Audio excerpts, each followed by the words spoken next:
Hey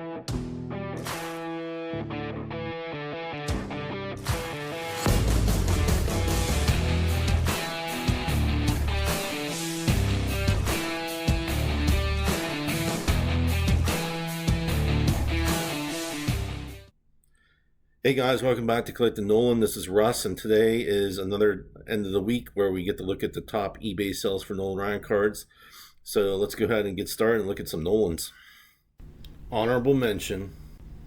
The honorable mention this week is the 2025 Topps Series 1 flagship game-worn patch on-card auto number 3 out of 5 that sold for $1,000.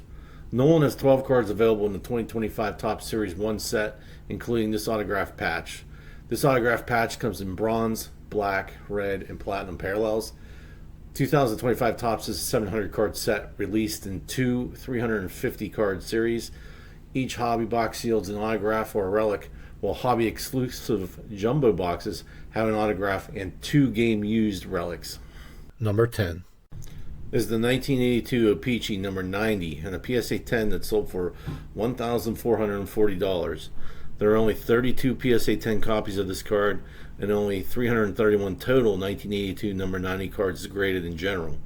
The last PSA 10 sold back in 2019 on Fanatics Collect for a mere $227.54. Man, I should have bought one then. Number 9 is the 1974 Kellogg's 3D Superstars number 8 and a PSA 10 that sold for $1,500. This is the first time this card is made on the show. It is one of the harder to get Kellogg's cards, especially in a high grade like this one. There are only 27 PSA 10s in the PSA database and only 522 total cards graded. No recent sales for comparison could be found. The last PSA 10 copy of this card sold in February of 2021 on Fanatics Collect for a mere $261.05. Wow, these cards are just crazily priced these days. Number 8 is the 1975 Topps number 500 and a PSA 8.5 that reportedly sold for $2,057 by Greg Morris Cards after 43 bids. There are 52 PSA 8.5 cards out in the wild and 92 cards grade higher, including 3 PSA 10 cards. A recent PSA 8.5 sold on eBay earlier this month for $1,933. Number 7 is the 1971 Topps number 513 and a PSA 8 that reportedly sold for $2,150. This is a beautiful example with a solid black border. I couldn't verify the sale on 130 point, but there were 40 bids and it was sold by Probstein. There are 597 PSA 8 1971 Topps Nolans out there and only 71 cards grade higher. There are no PSA 10s. A PSA 8 recently sold for $1,999.99.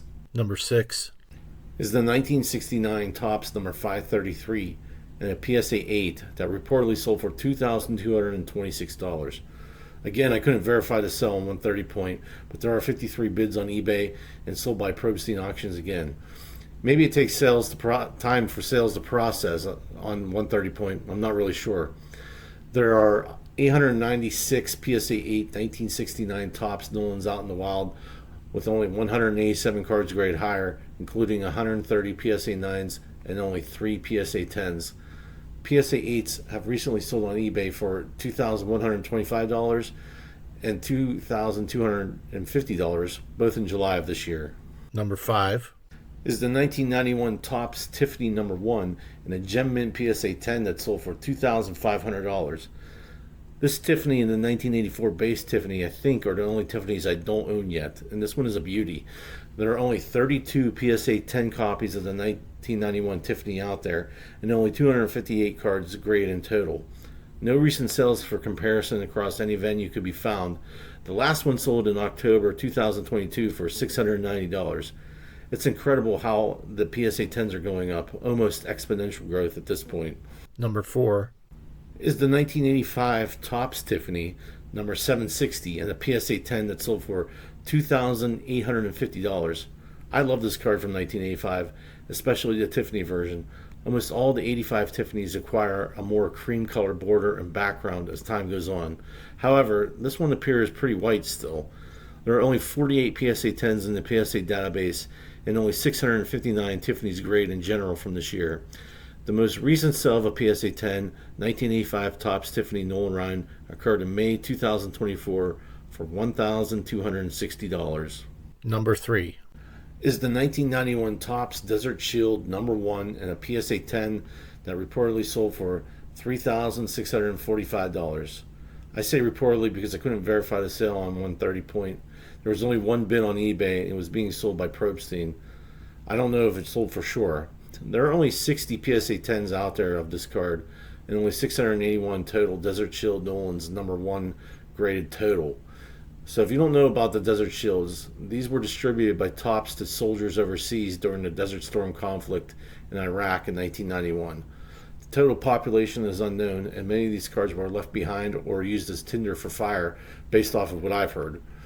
You must be careful buying these, as there are many forgeries out there, and PSA has even made mistakes. You can check out my video of getting scammed on the Desert Shield cards if you haven't checked it out already.